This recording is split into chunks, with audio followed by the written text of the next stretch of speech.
Why does Polyphemus have sheep?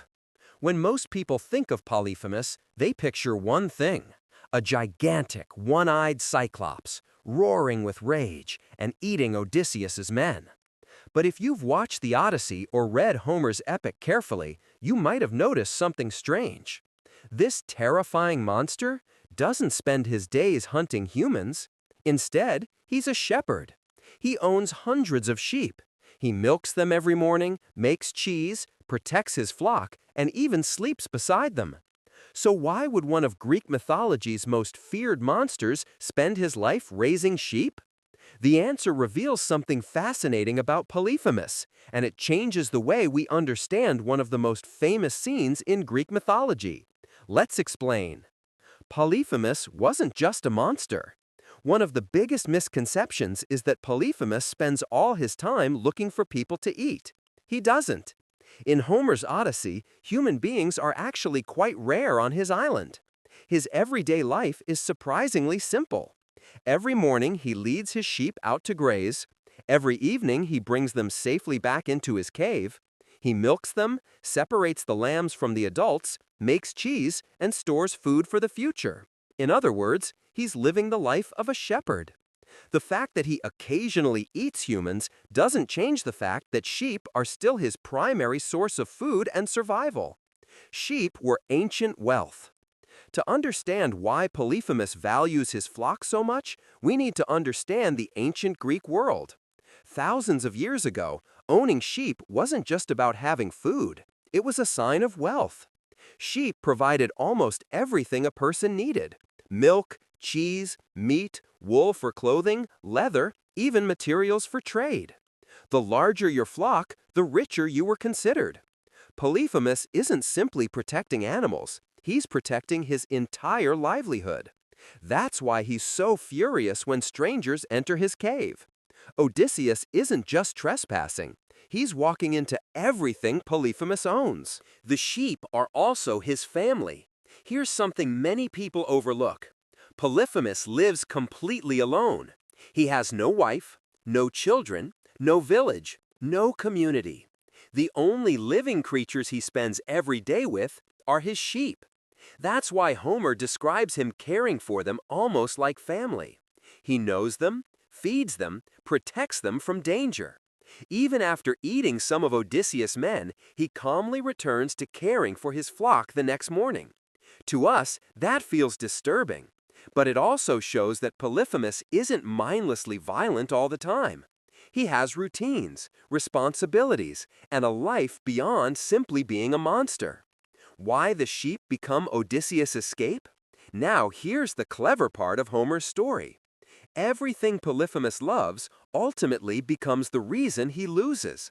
After Odysseus blinds the Cyclops, Polyphemus knows the Greeks can't escape while the giant stone blocks the cave. So every morning he carefully feels the backs of each sheep as they leave. He's expecting the men to be riding on top. But Odysseus understands something about human nature, or in this case, Cyclops' nature. Instead of hiding above the sheep, he ties each man underneath their bellies. Polyphemus checks the wool on their backs, never realizing the Greeks are hanging beneath them. It's one of the most famous tricks in all of literature, and it only works because Polyphemus trusts his beloved flock. The sheep represent more than animals. Many scholars believe the sheep also have symbolic meaning. Throughout the Odyssey, civilization and savagery constantly clash. Odysseus represents intelligence, strategy, and civilization. Polyphemus represents raw strength and isolation. The sheep exist somewhere in the middle. They're symbols of peaceful, ordinary life. Ironically, the same gentle animals that provide food and comfort also become the instrument of the Cyclops' defeat. It's another reminder that in Homer's world, brains often defeat brute force. Was Polyphemus actually evil? This question has divided readers for centuries. Yes, he eats Odysseus' men. By Greek standards, that's an unforgivable crime. But Homer also shows another side of him. He's hardworking. He takes care of his animals. He lives independently. He isn't searching the seas for victims. Odysseus enters his home. That doesn't justify what Polyphemus does, but it makes him more complex than a typical monster. He's not evil every second of every day. He's a shepherd who also happens to be a terrifying Cyclops. The sheep reveal the biggest irony in Polyphemus' story. Here's something Homer never says directly, but it's one of the most fascinating details in the entire story. The sheep don't just help Odysseus escape, they reveal who Polyphemus really is. Think about it. A creature powerful enough to crush men with his bare hands could have spent his life conquering islands or terrifying kingdoms. Instead, he wakes up every morning to feed his flock. He worries about newborn lambs. He milks his sheep. He carefully counts them as they leave the cave each day. In many ways, Polyphemus lives a peaceful life, until strangers arrive at his doorstep. That's what makes his character so memorable. He's not a mindless beast. He's a giant with two completely different sides. One moment, he's caring for helpless animals with incredible patience. The next, he's capable of shocking brutality when he believes his home has been invaded. That contrast is exactly why the encounter between Odysseus and Polyphemus has remained one of the greatest scenes in world literature. Neither character sees themselves as the villain. Odysseus is fighting to save his crew. Polyphemus is defending his cave, his food, and the flock that sustains his life. And in the end, it isn't strength that decides the outcome. It's understanding your opponent better than they understand you. That's the timeless lesson Homer leaves us with, and it's one of the reasons this story is still studied nearly 3,000 years later. Why Homer chose sheep instead of any other animal. But here's one final detail that's easy to overlook. Have you ever wondered why Homer specifically chose sheep? Why not goats, or cattle, or any other livestock? The answer is actually quite clever. In ancient Greek culture, sheep symbolized peace, prosperity, and hospitality. A good host would often sacrifice one to welcome honored guests. So when Odysseus and his men enter Polyphemus's cave, they expect those same customs to apply. They believe they'll receive food, shelter, and the generosity that every traveler hoped for in the ancient world.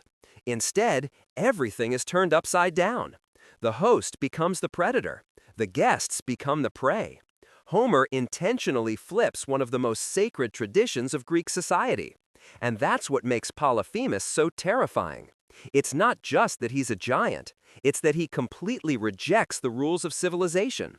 Yet despite ignoring those customs, he still values his sheep, the very animals that, in Greek culture, represented a peaceful and ordered life. That contradiction is what makes his character unforgettable.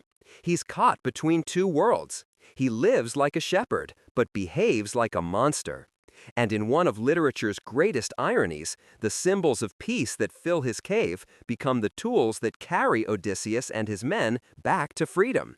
It's a reminder that in the Odyssey, even the smallest details, like a flock of sheep, are never just background. They all serve a purpose in the story, making Homer's epic far richer than it first appears. So, why does Polyphemus have sheep? Because before he was remembered as the giant defeated by Odysseus, he was a shepherd. His sheep were his wealth, his food, his companions, and the center of his entire life. Ironically, the creatures he loved and protected became the very reason Odysseus escaped his cave. It's one of Homer's smartest pieces of storytelling, because the victory isn't won through strength. It's won through understanding your enemy. And that's exactly why the Odyssey has remained one of the greatest adventure stories ever told. What do you think? Did Polyphemus deserve sympathy, or was he simply a monster who got what he deserved? Let me know your thoughts in the comments below. If you enjoyed this video, don't forget to